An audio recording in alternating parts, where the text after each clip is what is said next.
Hola, ¿cómo están? Retomamos el año legislativo el lunes 2 de marzo y voy a dar cuenta en este reporte primero del año legislativo las 2 semanas desde el 3 de marzo hasta ahora la segunda semana. El principal de los proyectos aprobados y que se transformó en ley es el tan esperado proyecto que define cómo se van a elegir o cómo van a poder presentarse de candidatos los independientes a la convención constituyente y cuál va a ser el equilibrio de género, la paridad de hombres y mujeres y hombres. Y finalmente se resolvió un informe de la mixta votado favorablemente en la Cámara y luego también en el Senado por la concurrencia de algunos senadores de Renovación Nacional y en la Cámara con el aporte de 15 diputados de RN y uno de Evópoli se aprobó por amplísima mayoría un sistema primero que permite a los independientes constituir listas y competir en igualdad de condiciones con los partidos. Para eso basta que en conjunto reúnan el 1,5% de las adhesiones correspondientes a los votos válidos en la elección de diputados precedente.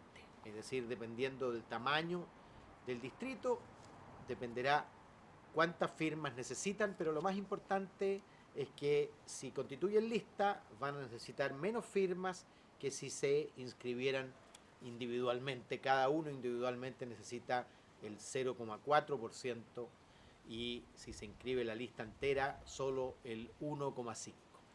Y eso les permitirá sumar votos y competir entonces en igualdad de condiciones con los partidos y con las listas. Y también se estableció un mecanismo de ajuste paritario. Una vez que la elección se ha hecho y si esta resulta desequilibrada en contra de un género, cualquiera sea este, pueden ser también los hombres, predominantemente han sido hasta ahora las mujeres, se produce un ajuste de paridad.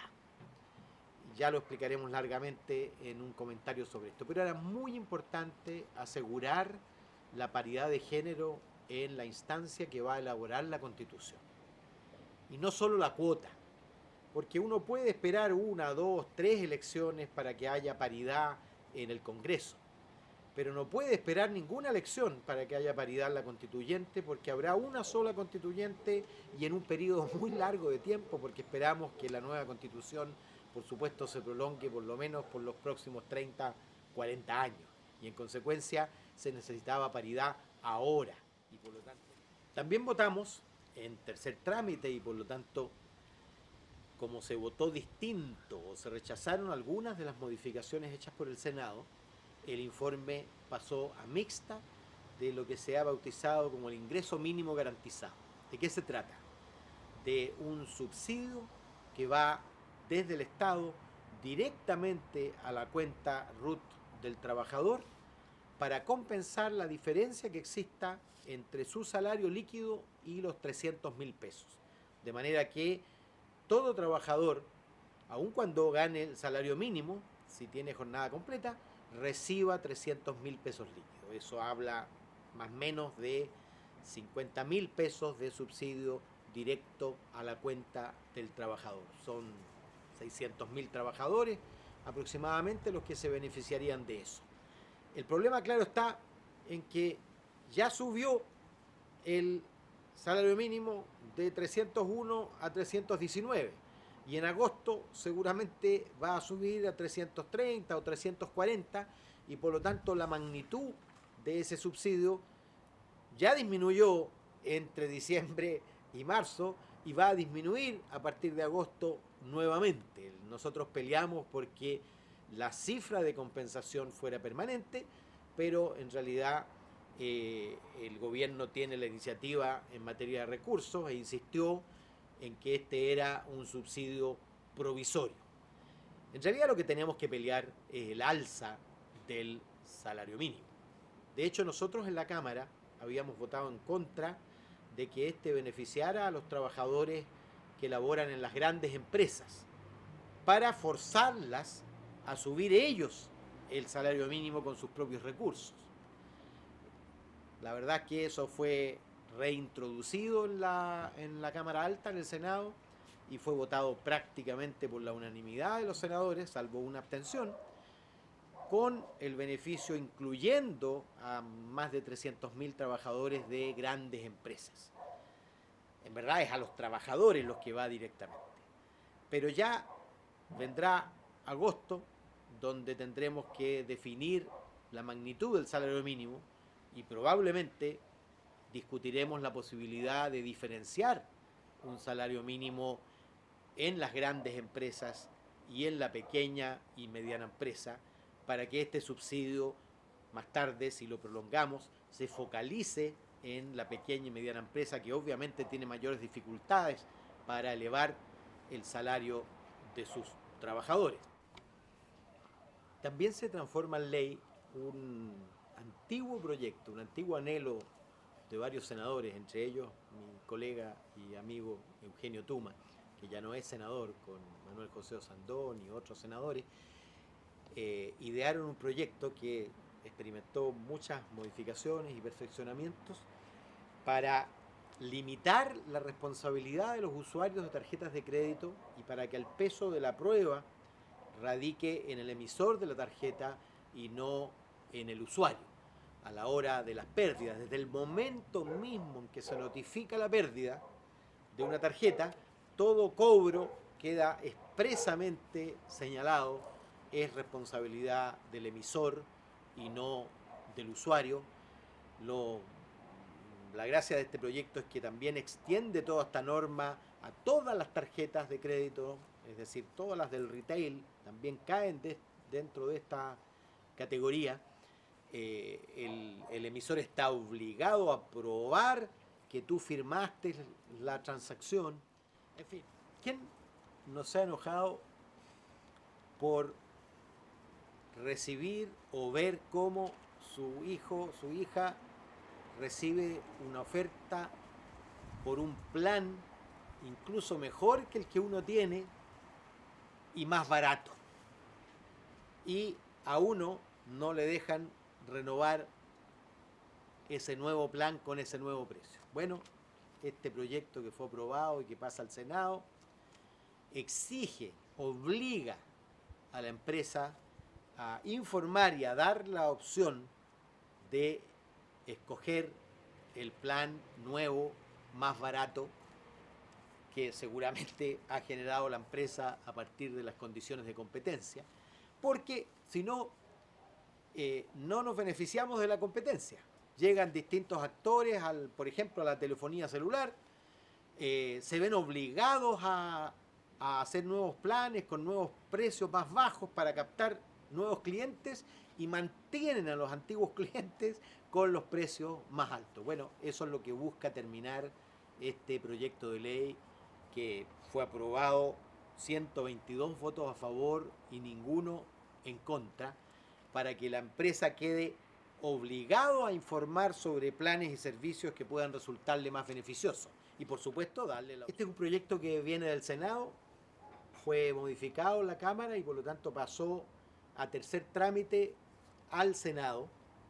Si el Senado no le hace modificaciones, se convertirá en ley, si no, tendremos que ir a una mixta.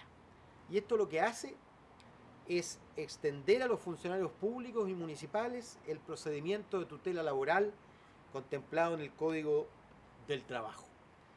Esto en la práctica ha sido forzado por los tribunales y por el Tribunal Constitucional, que ha establecido que la tutela laboral es perfectamente extensible y aplicable a los funcionarios municipales y a los funcionarios públicos.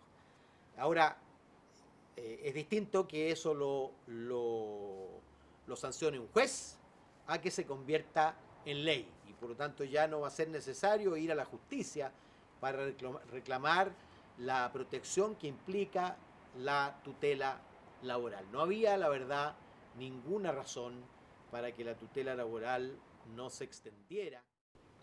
También pasó al Senado y por 152 votos a favor y 0 en contra, un proyecto que perfecciona la ley de transparencia para extenderla al conjunto del Estado, porque los organismos autónomos, Banco Central, CERVEL y otros, no estaban afectos a la ley de transparencia y por lo tanto no estaban obligados a la transparencia activa.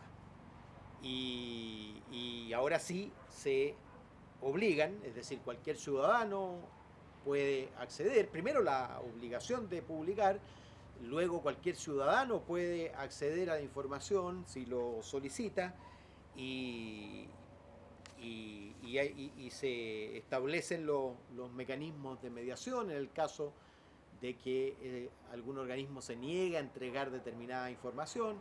Es un progreso de la ley de transparencia que estaba limitada a los organismos públicos del Estado y no a los organismos autónomos del Estado.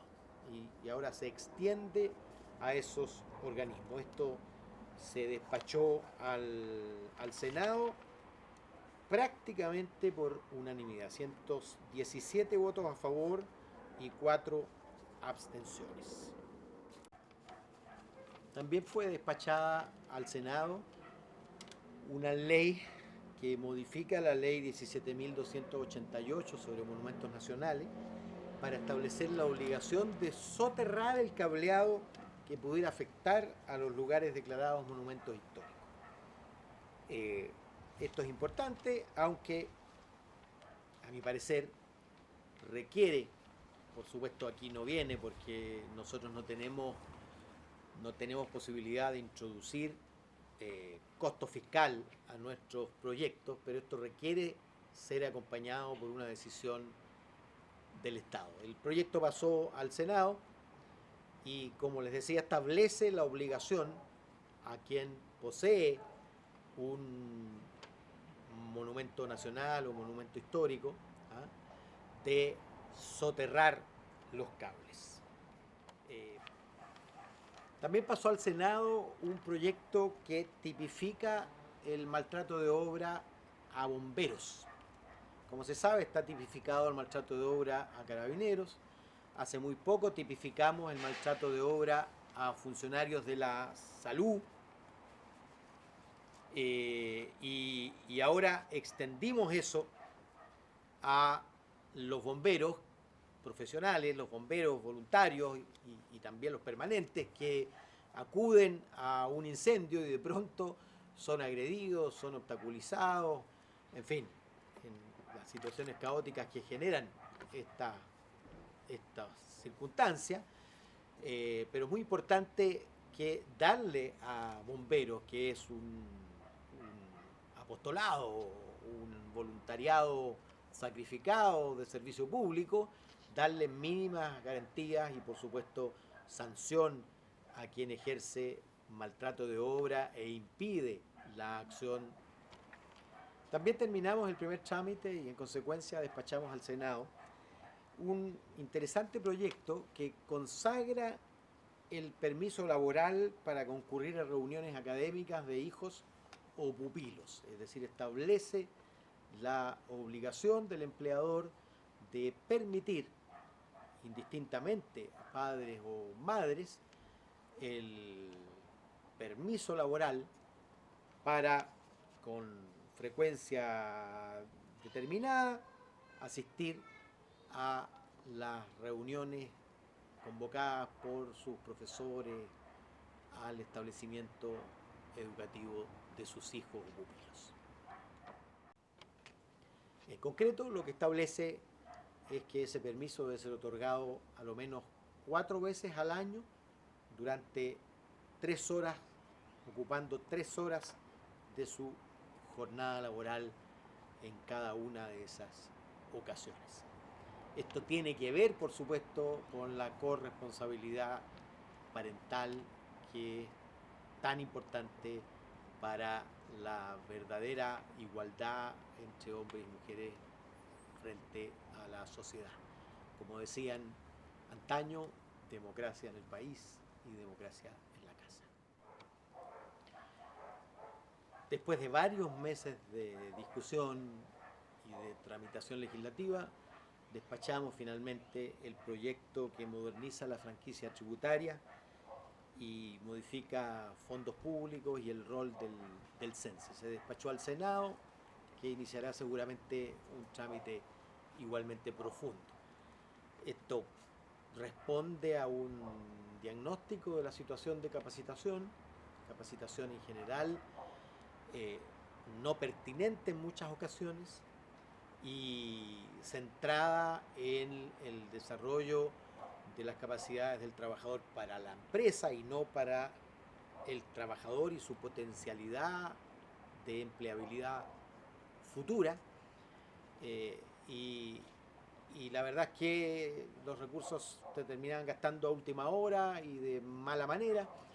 En consecuencia, se hacen un conjunto de modificaciones, probablemente la más importante tiene que ver con la actualización del concepto de capacitación, que pasa a estar centrada en el trabajador y no en la empresa, la posibilidad de que empresas grandes puedan capacitar a los trabajadores de las pymes que son sus subsidiarias o proveedores, la creación de un fondo concursable bien financiado, orientado preferentemente a la pyme, que es la que menos capacita y al mismo tiempo es la que tiene trabajadores con menores niveles de capacitación y de productividad. En fin, hay también al CENSE se le introduce, se le atribuye también, se le entregan atribuciones para que ejerza el rol de mediación. Una de las cosas que más se debatió del proyecto es que para resolver, decía el gobierno, el problema de la pertinencia de la capacitación, se introducía un copago por parte de la empresa. Pero ese copago, claro, lo que hacía, a nuestro juicio, era que las pocas empresas medianas y pequeñas que hacen capacitación no pudieran hacerlo, es decir, dejaran de hacerlo.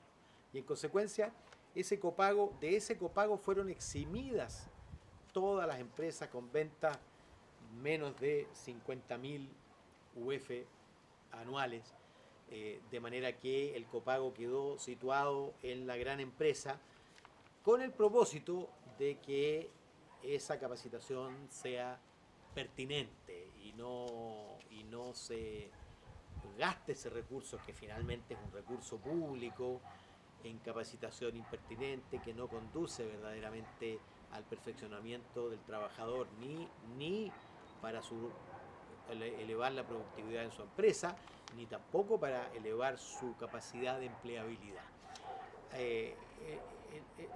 El problema que tenemos, creo yo, y que hay que propender a resolver de manera progresiva, es que buena parte de la empresa no invierte en capacitación porque tiene la lógica de que cuando capacita a sus trabajadores, el trabajador le va a exigir mayor salario o se va a ir a trabajar a otra parte.